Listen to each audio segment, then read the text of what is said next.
My name is Amanda Garner-Daring.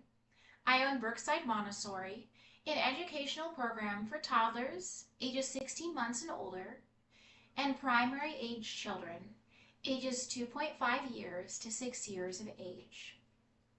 This educational video will discuss play, the benefits, barriers, things to include in a play environment, as well as show you our play environment.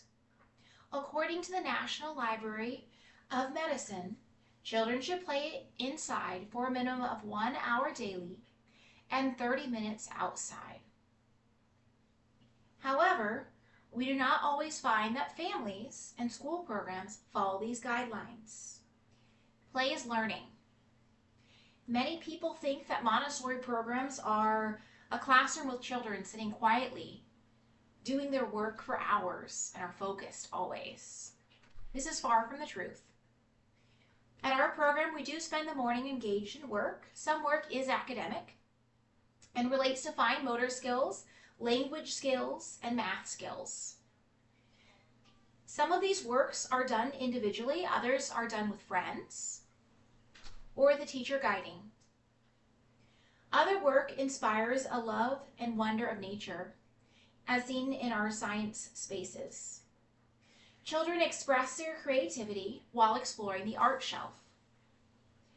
Children select interesting works and often alternate from desks to a standing desk or seated on the floor with a work rug. During our work time, children will prepare their own snack and perhaps tea while they enjoy conversation with friends. They also might enjoy conversation while they choose to watch the pet birds or pet bunnies. After work time, we break for lunch and have a 30-minute recess outdoors whenever weather allows. After rest, we have another 30 minutes for afternoon recess, always outside whenever weather allows. Many conversations happen during afternoon snack. Our afternoon circle weaves many aspects of play, including song, story, movement, and games. We've all seen children playing, and while we're watching children play, and while we're looking around, we might not think that learning is happening. Maybe you see children chasing another child and putting that child in jail, and perhaps dire punishments are described for their jail time. Other times, we see a child stirring plastic food in a scuffed up pot and either consoling their child or maybe even scolding them. We might see children stacking blocks and magnetic toys in a variety of heights and spaced out randomly. Maybe a child walks by and accidentally knocks the tower over, and it's either met with frustrated exclamations or maybe cheering. Painting with lines and dots scattered is actually their family enjoying a trip together. Perhaps stone and mulch is stirred together and becomes a rich stew that's offered to their friends. Some friends love the stew, others find the stew too hot. Some friends might not even be offered stew. In all these scenarios, a child is benefiting from play. Benefits of play include 1, an increase in language, especially subjunctives, future tense, and use of adjectives. 2, awareness that everyone has thoughts and perspectives. 3, an outlet to process feelings and express feelings or process an event. 4, reduced aggression as they express feelings or try on a powerful role. 5, self-regulation.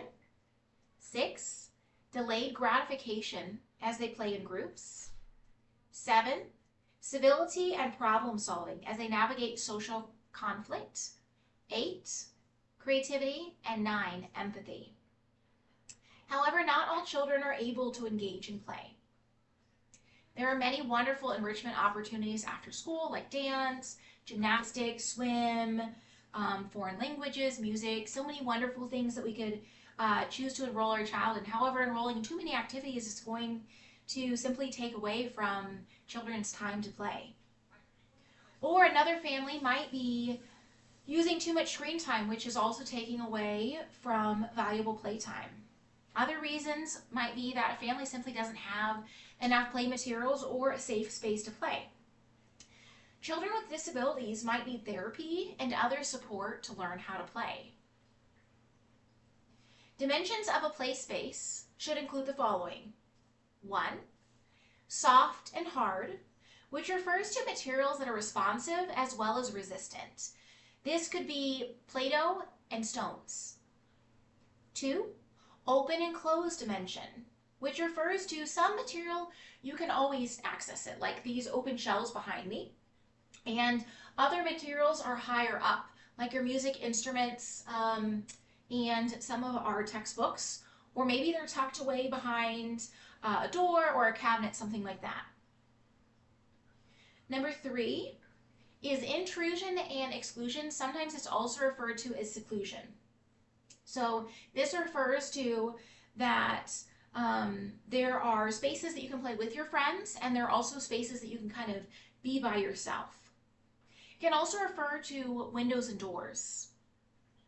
Number 4, high and low mobility, which refers to, first of all, space to play freely with your own self and your own movement or with toys. It also gives you space to play quietly with blocks or books. Number 5, simple and complex, which refers to the possibility for action.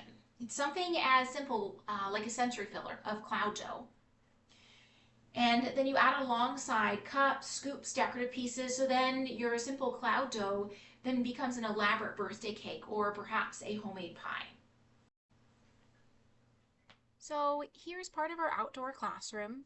You can see a lot of simple materials behind me.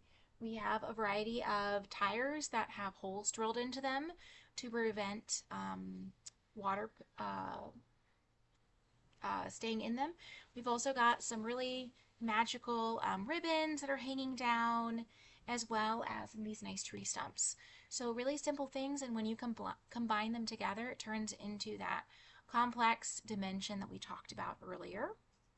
Some other aspects that we have in our outdoor classroom are a lot of vehicles to push, to pull, to move around. We also have a playhouse, which is also that complex. It's a complex side. We have our mulch and our dirt, so that's a simple aspect and some soft dimension. And then you add it with a playhouse and you have a really nice complex option.